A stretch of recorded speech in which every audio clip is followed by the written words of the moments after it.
ये दोनों ही एक ही आदमी है और नाम है रॉनी कोलेमन। इन्होंने 8 बार लगातार मिस्टर ओलंपिया जीतकर बॉडी बिल्डिंग की डेफिनेशन ही बदल दी और आज ये अपने पैरों पर भी नहीं चल सकते। और ऐसे ही एक नहीं काफी सारे हैं जिनकी बॉडी बिल्डिंग के बाद हालत खराब हो गई। तो क्या बॉडी बिल्डिंग करना इतना खतरनाक है? तो चलो सब कुछ समझते हैं। रॉनी कोलेमन को ना सिर्फ इंडिया में बल्कि पूरे दुनिया में बॉडी बिल्डिंग का बादशाह कहा जाता है, क्योंकि ये इतनी हैवी एक्सरसाइज करते थे कि कुछ बॉडी बिल्डर्स तो ये सिर्फ सोच सकते हैं। रॉनी ने स्टार्टिंग में कार पार्किंग में सफाई का काम शुरू किया था एंड जब वो 10 साल के थे उसके बाद उन्होंने डोमिनो में भी काम किया एंड बाद में पुलिस की जॉब इन्हें मिल गई। इसी के बीच इन्होंने अपनी ग्रेजुएशन 1984 में बीएससी अकाउंटिंग ग्राम वैली यूनिवर्सिटी से की। लेकिन असली चेंज अब आता है रॉनी की लाइफ में। जॉब के बीच में ही रॉनी ने फुटबॉल खेलना शुरू कर दिया था एंड 13-14 साल की उम्र में पावर लिफ्टिंग शुरू कर दी थी। जब रॉनी फर्स्ट टाइम जिम में गए तो जिम के कोच ने उन्हें देखकर ही फ्री मेंबरशिप देने का ऑफर दिया, क्योंकि रॉनी की पर्सनैलिटी काफी तगड़ी थी। आप ये समझ सकते हैं कि रॉनी को कोई भी कपड़े नहीं बनते थे, उन्हें कपड़े अलग से सिलवाने पड़ते थे। रॉनी ने फ्री मेंबरशिप लेके अपने जिम की शुरुआत कर दी। वैसे रॉनी के कुछ रिकॉर्ड्स भी हैं। उन्होंने 765 पाउंड से 4 रैप्स लगाए स्क्वाट के और 800 एलबीएस से 2 रैप्स लगाए डेडलिफ्ट के और 1000 किलो से लेग प्रेस लगाए। इससे आप उनकी मजबूती का अंदाजा लगा सकते हैं। साल 1990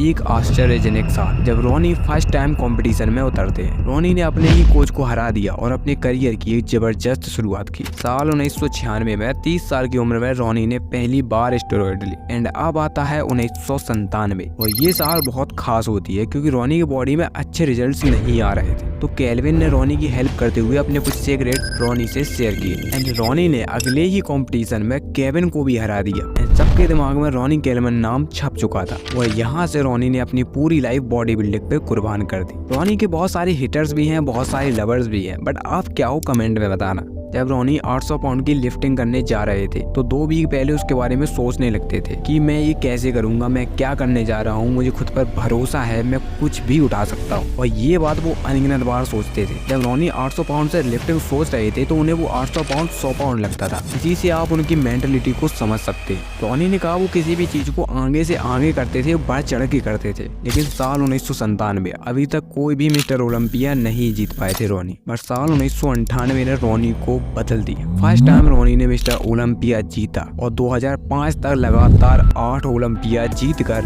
दुनिया से बॉडी बिल्डिंग की परिभाषा ही बदल कर रख दी। रॉनी ने बताया कि उन्होंने उन 8 से 9 सालों में ना ही कोई पार्टी, ना ही कोई वेडिंग, ना ही दोस्तों के साथ बाहर जाकर डिनर, कहीं नहीं गए। अपना 24 घंटा 7 दिन, साल का 365 दिन पूरा डिसिप्लिन और हैवी से हैवी ट्रेनिंग को दी। उन्होंने ये भी बताया था कि वो मिस्टर ओलंपिया जीतने ही नहीं गए थे, वो तो फ्री मेंबरशिप बन के गए थे, लेकिन अच्छे दिन ज्यादा नहीं टिक पाए और उन्हें बड़ी बड़ी इंजरी होने लगी। एंड 2020 में उन्होंने खुद अनाउंस कर दिया कि वो अब अपने पैरों पर नहीं चल सकते, उन्हें किसी के सहारे की जरूरत पड़ती है। लेकिन एकदम से ऐसा क्या हुआ कि इतनी सारी इंजरीज आने लगी और रॉनी अपने पैर पर नहीं चल सकते थे। रॉनी की बैक सर्जरी हुई, नेक सर्जरी हुई, हिप सर्जरी हुई। हिप की प्रॉब्लम को वो जेनेटिक भी बताते हैं, पर बैक की इंजरी ने रॉनी को बहुत ज्यादा परेशान किया। फ्रंट स्क्वाट लगाने से उनकी बैक इंजर्ड हो गई। उनकी लोअर बैक में 3 स्क्रू लगाए गए जो कि चाइना से मंगाए गए थे। लेकिन बड़ी गलती तो अब शुरू हो गई। डॉक्टर ने इन्हें हैवी वर्कआउट करने से मना कर दिया, लेकिन इन्होंने हैवी वर्कआउट किया जिस वजह से इनके स्क्रू टूट गए। अब ये पता नहीं चला कि स्क्रू क्यों टूट गए, या फिर चाइना का माल सस्ता था या फिर हैवी वर्कआउट की वजह से। हमारी बैक फ्लेक्सिबल होती है इसलिए वो मुड़ जाती है, लेकिन स्क्रू तो फ्लेक्सिबल नहीं होते ना, इसलिए वो निकल जाते हैं। एंड अभी इनके स्पाइन में 10 स्क्रू लगे हैं। वर्कआउट में होने वाले पेन को ये नॉर्मल समझते थे और इंजरी को इग्नोर करते थे। एंड इन्होंने बहुत सारी बातें बताई कि बॉडी बिल्डिंग बहुत मुश्किल गेम है, इसमें बहुत सारी चीजें करनी पड़ती हैं जो कि खतरनाक भी हो सकती हैं। इसमें ऐसा खाना खाना पड़ता है जो कि एक नॉर्मल इंसान के बस की बात नहीं है। रॉनी से पूछा गया कि आपके 8 बार लगातार जीतने का राज आखिर क्या है, तो उन्होंने बताया कि हार्ड से हार्ड ट्रेनिंग एंड एक जीत के बाद तुरंत दूसरी जीत की तैयारी करने लगना, और बाकी के बॉडी बिल्डर्स ऐसा नहीं करते थे। रॉनी को सबसे बड़ा पछतावा होता है कि उन्होंने 500 पाउंड से सिर्फ 2 ही रैप्स लगा पाए, उन्हें 6-7 रैप्स लगाने थे। 2014 में रॉनी को एक इंडिया के डॉक्टर ने ठीक किया था। रॉनी ने अपने पूरी करियर में 1 टन से भी ज्यादा रेड मीट और 1 टन चिकन खाया था। लेकिन जब रॉनी से पूछा गया कि क्या बॉडी बिल्डिंग के लिए नॉनवेज खाना जरूरी रहता है, तो उन्होंने बोला कि